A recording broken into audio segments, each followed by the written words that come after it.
Bakunzi ba Sweet TV Rwanda dukomeje kwagura ibikorwa ndetse n'ibiganiro mutegurirwa buri munsi kuva ku isaha y'isaa 4 muzajya mudukurikira live kuri Sweet TV Rwanda online.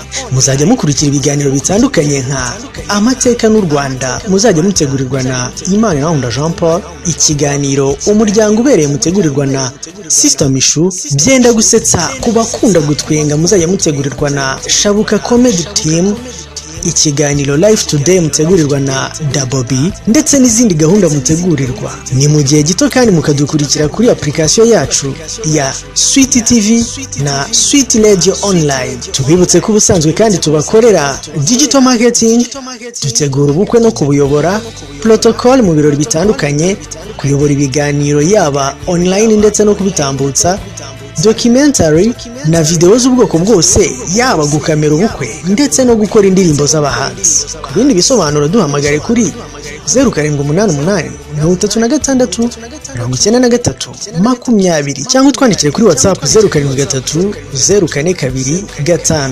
778. Sweet TV and Sweet Radio, we are here to advertise your business.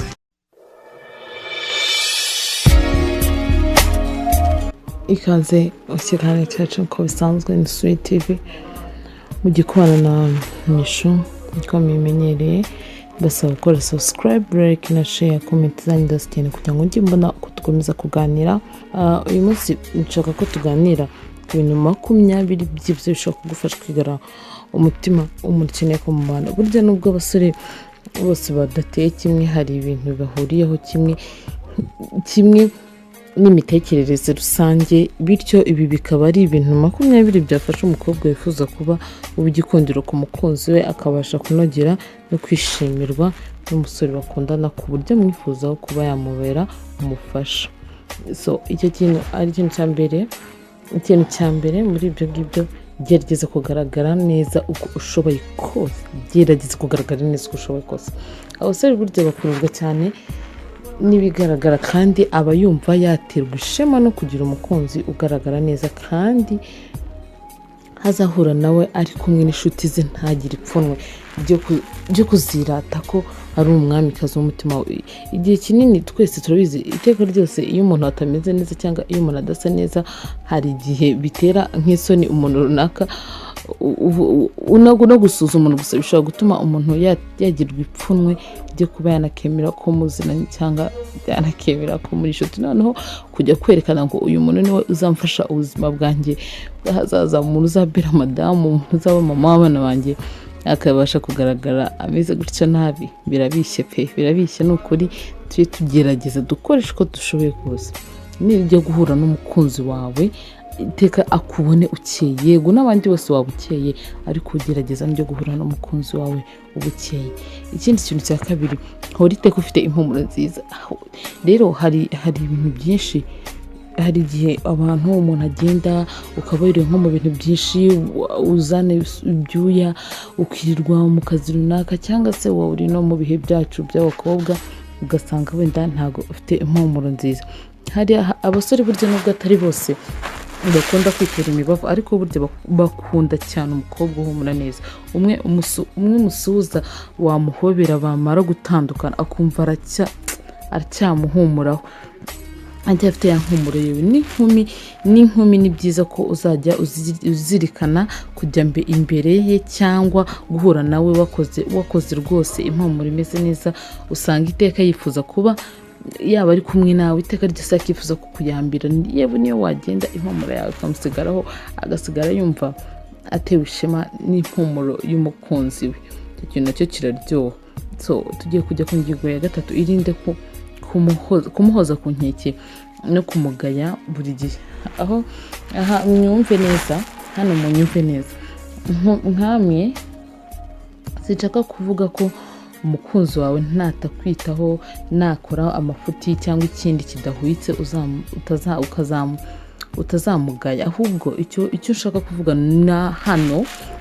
hano ni uko uzabikorana ubwenge. Wowe uhera ku byiza bye, ukajya umushima, noneho ibyo atakoraga neza akabikora neza, noneho agira ngo ashimwe, aho kubikorera ko wamutonganyije.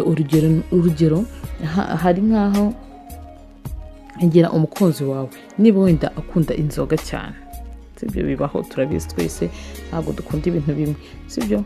Mugira umukunzi wawe niba wenda uzakunda umubwira uti ariko rata uri sheri mwiza, uri umuhungu mwiza pe, uri umugabo mwiza, ndanagukunda cyane, ariko nkunda uburyo ugira umurava nubwo akenshi uteshuka kubera inzoga, ukajumbamo akantu gutya.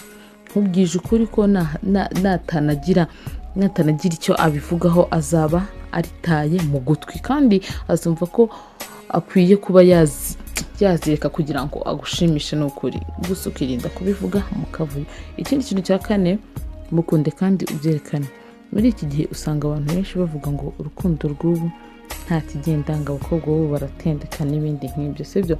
Nk'ibyo wowe rero mwereka itandukaniro ryawe n'abandi, witwitwara ngo wumve ko yazakureka ugasiba, ahubwo mukunde, umuteteshe, umwereke ko ufite ishema rye mu bandi, uzaba ari bwo uhaniye ko atarota kureka. Nubikora neza azumva ko ntaho yagusiga ajya, kandi yumve ko ntacyo yakuburanye yaba ajya gushaka ahandi. Ni ukuri nubikora neza nta kizatuma umukunzi wawe agenda. Ikindi kintu cya gatanu, ikunde wowe ubwawe, sibyo. Ntugakunde kubwira umukunzi wawe ibibi wibonaho, ngo umubaze ngo ariko ubu kuba ntarabyibushye cyane ntibikubangamira, utangira umbwira ngo ko nirabuye ngo ubona hari ikibazo, utangira umbwira ngo se ko narwaye ibiheri ngo uri kwibona gute, no. Utangira umbwira ngo nsigaye nanga ukuntu ngana, nsigaye narabaye igikara, none se numara kumwereka ko wowe ubwawe utikunze, sibyo. Inshuti zanjye, numara kumwereka ko wowe ubwawe utikunze kandi utifitiye icyizere, niwe uzakikugirira kweri. Sigaho wiba umupfapfa, wowe wabyibuha wananuka, uruhu rwawe rwahinduka, mwereke ko ukifitiye icyizere, kandi wirinde kumwereka ibyo uzi nk'inenge kuri wowe, ko ushobora gutuma ahita ashishoza akanabaza abandi bamuvugisha. No, wowe ubwegirira icyizere, bitazaba habi ugasanga wowe ubwawe urisenye. Ikindi kintu natekereje, ingingo ya 6, irinde gutuma afuha kandi umurwanire ishyaka. Kuba waba udaca inyuma umukunzi wawe ntibihagije, ukwiye no gukora ibishoboka ngo atagukeka, ukwiye gukora ibishoboka byose atagukeka, akaba yagufuhira. Niba agukunda yumva ko ari umukobwa n'abandi basore bifuza nk'uko nawe byagenze, bityo kumva ko isaha n'isaha bagutwara. Uko umusore agukunda niko arushaho kumva ufite impungenge, kuko aba yumva ufite agaciro gahambaye kuri buri wese, ukureba ukubonamo. Kora ibishoboka byose rero ugabanye urukururano. Sinzi niba muri kubyumva, ugabanya urukururano, yagabanya ubushuti bunini ufitanye n'abandi basore, ugabanye gutaha amajoro, sibyo cyane, ugabanya gutaha amajoro cyane, no kugira gahunda zidashobotse utanazimubwiye mbere, kugira gahunda zawe yaguhamagara waramubwiye kuri mu rwendo iminota ngo ndagiye mu mujyi, iminota nagiye aha, mbese ukore ibishoboka byose ngiye kujya ahagarika umutima kubera wowe ko hari ahandi wagiye mufitanye umubano wihariye. Bigabanye rero niba uzi ko ufitanye umubano wihariye n'uwo mukunzi wawe. Ikindi kintu cya 7, kunda inshuti ze. Ibyo twese ni inyungu zacu. Umuryango niba muteganya kubana, niba muteganya ubundi bushuti, mudafite inshuti, numva ngewe nta kintu byayamamariye. Niba umusore mukundana afite abasore bagenzi be, ubona ko ari inshuti magara, yibuka ko bafite ibyo bahuriyeho kandi bashobora kuba banamugiriye inama igihe yafataga umwanzuro wo kugusaba urukundo. Urumva, niba abantu baramugiriye inama ukaba ufite uwo muhungu nonaha akaba ari ibyishimo byawe, itware neza kuri abo bantu, wenda nibo bagushyigikira, ugasanga ni nabo bakomeje kumutera ingabo mu bitugu zo kuba gifite ingufu mu rukundo rwanyu. Nona wihita uhubuka ngo werekane ko inshuti ze ntaho uhuriye nazo, ahubwo ereka umukunzi wawe ko wubaha kandi ukunda inshuti ze ubigiriye we.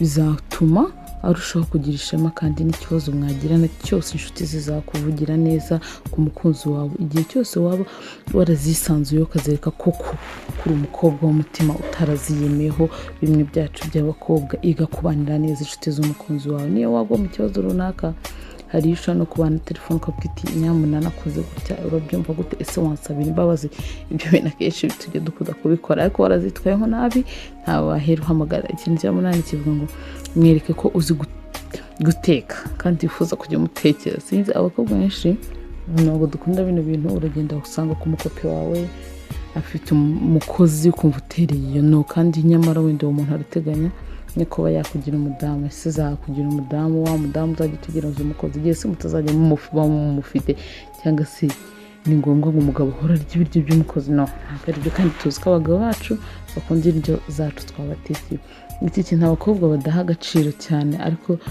mbabwije ukuri burya umusore wese aho ava akagera akunda umukobwa uzi guteka ukunda kuba yazageraho atekerwa n'umugore mbese ni ibintu bashyira imbere cyane nubwo mwaba mutarabana rero ntuzakore ikosa ryo kwakiriza umukunzi wawe ibiryo byatetswe n'umukozi no ni bibi pe nibiba ngombwa ujye ureka ubanze ahagere maze ushyashyane vuba umutekere ibyo bihita bituma mu mutwe we atangira kwitekerereza igihe waba umutekera mu bana aha n'abagore bumvireho mbere yo kwibaza impamvu umugabo wawe yaryama n'umukozi iki kintu nicyo hari igihe nyine abakozi usanga baturusha gutanga keya mu ngo zacu dukwiye kubyitegereza tukabikosora abanza wibaza impamvu buri gihe yajya kwirirwa yajya yakirwa n'umukozi ku meza sinzi icyo kintu ntabwo cyaba aricyo kandi uhari ufite umwanya noneho muri ibi bihe turi kwirirwa mu rugo nyaboneka mureke kino kintu tugikosore miyo ntiwareka akazi ariko wagakora ariko kandi igihe utakoze ntuzigere uha umwanya umukozi ngo ateke kandi no mu gihe cy'akazi kandi no mu gihe utakoze ntuzigere uhamya umukozi ngo ateke kandi mu gihe cy'akazi ntabwo uri wegera umugabo umubaza uti uyu munsi duteke iki mugabo mwiza nubimubaza azumva ko nubwo byatekwa n'umukozi azaba yabibwirijwe na nyirabuja icyo kintu rero reka tukigeho tugikurikirane tukigeho tugikosore niba hari abatajya babikora ikintu cya munani mukunde nk'ufite uwo murushanwa iteka ryose iyo umuntu atekereza ko ari mu irushanwa ikintu hari igihe kitaho cyane akakibandaho kikagenda neza kandi akaba yumva agomba kuzatsinda bajya bavuga ngo abagore n'abakobwa bagira inzaratsi ibyo sinzi nawe izarabona ishimwe umuntu ashaka kwiyoza inzaratsi ni bimwe bajya bavuga ngo ushaka kujya ahantu mu bapfumu bakaguha nk'ibintu byo kubaha umukunzi wawe cyangwa waha umugabo wawe mu bantu ibyo nanjye ndabyemera ko zibaho ariko izo nemera si ibyo ngibyo abarozi batanga cyangwa iki si ibyatsi n'ibipfuye amaso n'ibindi ntazi inzaratsi ni ugukunda umukunzi wawe nk'ufite uwo murushanwa ukamugenera impano ukajya umukorera utuntu mbese wumva ko nta wundi wabasha kumukorera ndetse n'uwabigerageje atageza ahawe ubu mwifatiye wese aragenda agatwarwa n'umutima we ukawugirira akawukugarurira wose uko akabaye ingingo ya 9 menya kumutetesha burya bibaho mu buryo bwinshi ni byiza ko uzirikana ko gushima ibyiza biri ku mukunzi wawe ari ingenzi cyane ahita yumva ko ahantu akunzwe ashimwa ntacyo yahanganye mwereke ko umuha agaciro kandi ari ingenzi cyane kuri wowe umwereke ko akurutira bose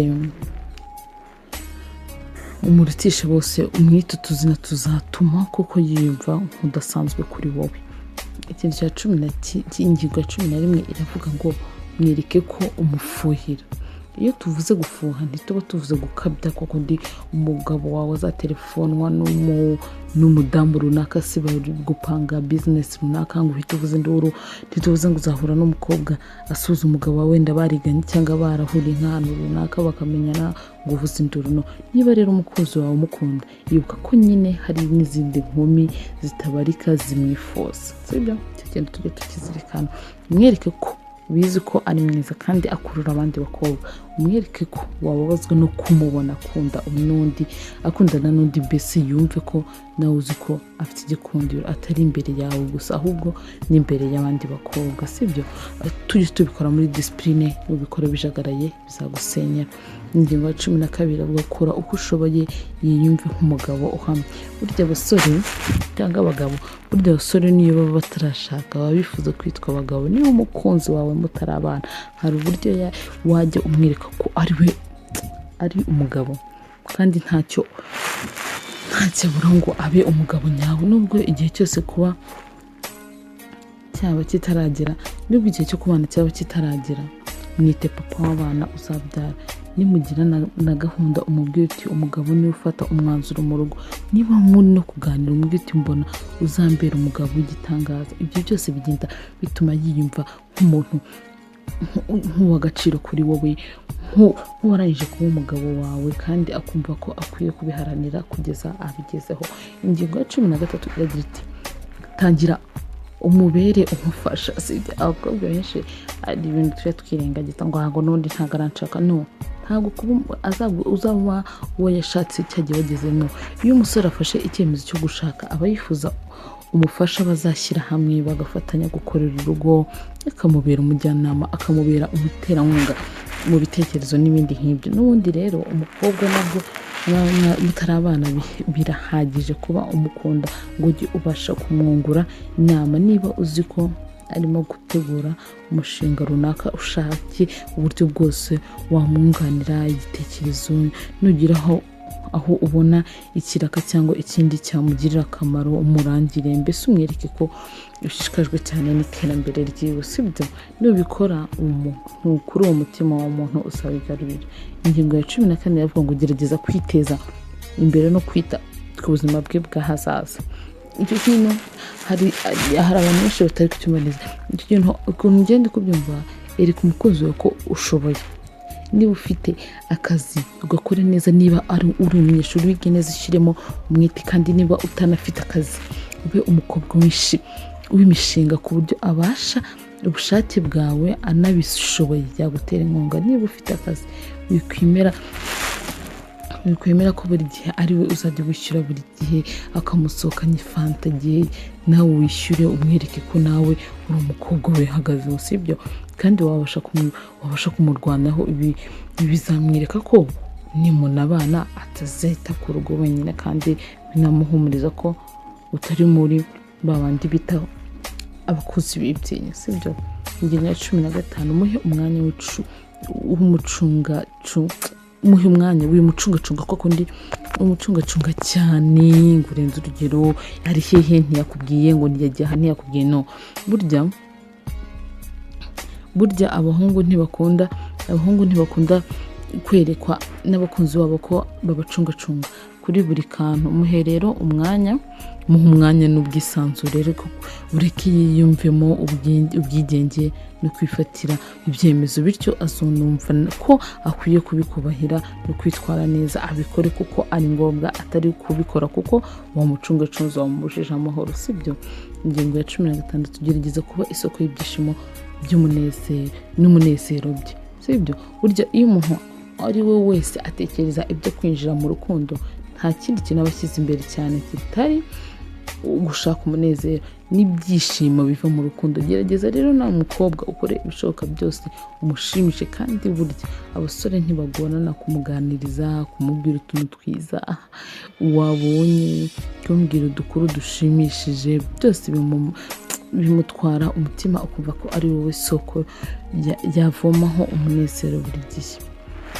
Ikintu cya 17 cyavuga ngo wikumva ko wageza iyo ujya ngo utera agati mu ryinyo. No, abakobwa benshi ndetse n'abagore hagiye ubona abagore cyane, kuko abakobwa twe ntago wapfa kubyemera ko n'igihe mushwana yaranakwambitse fiança ibiri yanabonye ngo no gutera ivi. No, hagiye wowe ubona yagusabye yagukoye muri mu rugo, ukumva ko igihe kimwe ukumva ko nyine hari watereye, ukumva ko bafatishije ko hari ibitakiri ngombwa ko bakora, kuko barangije kwizera ko bakunzwe, oya ukishuka rwose. Urukundo ni nk'umuzabibu ukenera kuhirwa, kuvomerwa no gufumbirwa, na nyuma y'uko wera imbuto. Numara kuba rero umugore, uzakunde kuzirikana cyane bya bintu wakoraga kera ugira ngo umushimishe, kuko niba biri byamunze akumva ko mwana abana akaramata, ni uko nyine nabyo yabyifuzaga iteka. Wicika rero intege, urukundo rukeneye guhora rwuhirwa iteka, sibyo? Ingingo ya 18, fata umwanya nawe ubwe umwiteho. Iyo umaze gukundana n'umusore ndetse mukagera kuri rwa rwego utangira no gutekereza ibyo kuba warushinga, jya uhita unazirikana ko ugomba gutangira gukora bimwe mu byo ugomba kuzakora mwabana. Menya rero kwita ku musore mukundana hakiri kare, umenye imyenda imubera, umubwira yigure cyangwa se umufashe kuyigura nibinaba ngombwa, ndetse mu gihe ubishoboye ujye uba ari wowe uyimugurira. Umumenyere umubavu akwiye kwitera, ujye rimwe na rimwe umuterera agapasi cyangwa unakora ibindi bazanakorerwa mwabana, sibyo? Igihe nubigerageza no kuri uzambwira. Ingingo ya 19, b'umukobwa ni 19, ba umukobwa kandi witware nk'abo b'umukobwa. Kandi muri iki gihe usanga hari abakobwa bamwe na bamwe bitiranwa ibijyanye n'uburinganire ndetse n'ubwuzuzanye, ugasanga ngo barabifata nk'aho kwigira ibyigenge, bakitwara uko bishakiye. Itware nk'umwari ubereye u Rwanda, umenye ko utagomba kuba umukobwa w'akabari nka bamwe njya mbona bitwara gutyo. Umenye ko utagomba gutaha igicuku no kwigira intakoreka mu muryango ukomokamo, sibyo? Ingingo ya 20, mwereke, ari nayo tugiye gusorezaho, mwereke ko unyurwa kandi ureke kumuzanaho ibikangisho. Abahungu burya banga abakobwa babashyiraho ibikangisho. Bamwe baba bababwira ngo nudakora ikintu bizatuma ngenda gutya, ngo uramutse ukoze ibijyanye na byahita birangira, aho ngo no, icyo kintu nuko ntago ari cyiza. Nukora ikintu ntuzongere kumvugisha ibintu nk'ibi, ntago ibyo bintu ari byiza. Wimuzanaho ibikangisho, umwereke ko akwiye guterwa ubwoba nuko wamwanga, kuko watuma abikorera icyo cyangwa agahita akureka.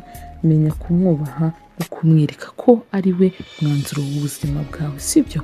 Murakoze cyane. Ikaze yari Sister Micho, ndabasaba gukora subscribe, like, share, comment zanyu zirakenewe. Yaba icyo wifuza ko tuzaganiraho ubutaha, yaba inama ukeneye ko tuguha, nabyo turabishoboye kandi twabikora. Murakoze cyane. Yari Michelle nk'uko bisanzwe. Ciao. Bakunzi ba Sweet TV Rwanda, dukomeje kwagura ibikorwa ndetse n'ibiganiro mutegurirwa. Buri munsi kuva ku isaha y'isayine muzajya mudukurikira live kuri Sweet TV Rwanda online. Muzajya mukurikira ibiganiro bitandukanye nka amateka n'u Rwanda, muzajya mutegurirwa na Imana Jean Paul. Ikiganiro umuryango ubereye mutegurirwa na Sister Micho. Byenda gusetsa ku bakunda gutwenga, muzajya mutegurirwa na Shabuka Comedy Team. Ikiganiro Life Today mutegurirwa na Double B, ndetse n'izindi gahunda mutegurirwa. Ni mu gihe gito kandi mukadukurikira kuri application yacu ya Sweet TV na Sweet Radio Online. Tubibutse ko ubusanzwe kandi tubakorera digital marketing, dutegura ubukwe no kubuyobora, protocol mu birori bitandukanye, kuyobora ibiganiro yaba online ndetse no kubitambutsa, documentary na video z'ubwoko bwose, yaba gukamera ubukwe ndetse no gukora indirimbo z'abahanzi. Ku bindi bisobanuro duhamagare kuri 0788 36 93 20 cyangwa twandikire kuri WhatsApp 0730 042 5 778. Sweet TV and Sweet Radio, we are here to advertise your business.